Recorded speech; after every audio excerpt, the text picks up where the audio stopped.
Bonjour, je m'appelle Johan Fournil et je suis le directeur de la communication d'M2I.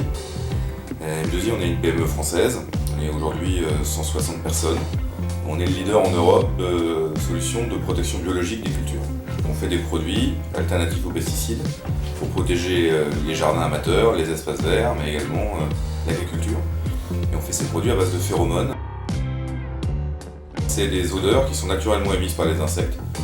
On les reproduit en laboratoire selon un procédé de mimétisme.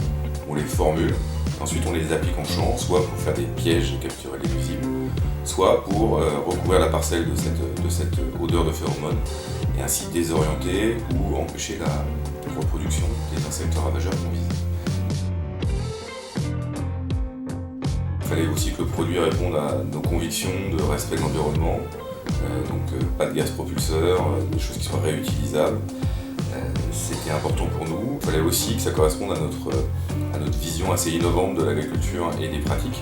On a trouvé chez Inospray le Baditi Box qui nous permet parfaitement de répondre à la fois aux problématiques techniques et puis à la philosophie qu'on voulait pour ce produit. Donc on a ici un produit qu'on utilise qui est un produit à destination du traitement des buis contre la pyrale de buis. On voit le gel contenant la phéromone et à l'intérieur du boîtier Ditibox et permet, grâce à cette gâchette, de les poser régulièrement. Ce produit-là, il a été utilisé au château de Versailles, mais également au musée du Louvre et dans une quinzaine de monuments historiques en France et en Europe. Praticité, durabilité de l'outil qui correspond exactement à ce qu'on voulait faire. Puis un vrai échange avec les équipes d'Inospray pour répondre à nos contraintes techniques et à nos contraintes de terrain. Donc ça c'était vraiment aussi ce qui a été déterminant dans le choix de ce partenariat et on l'espère pour encore longtemps sur plein de déclinaisons de ce type de solution.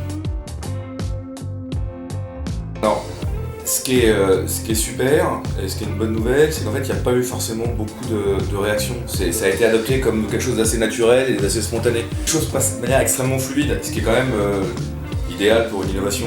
Quand l'innovation elle est tellement bien conçue, elle est tellement facile à appréhender pour l'utilisateur qu'il s'en empare comme si elle avait toujours existé, c'est que c'est bien pensé et que c'est gagné.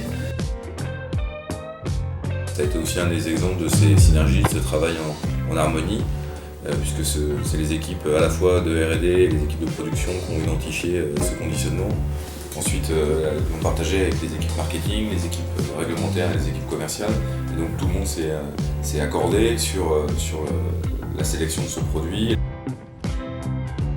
D'avoir un partenariat étroit et d'avoir une relation de confiance avec Inospray nous permet en toute quiétude de décliner ce type de solution. C'est-à-dire qu'on l'avait d'abord pensé pour du buis et puis maintenant on est capable de le décliner pour d'autres cultures et on le fait en toute sérénité.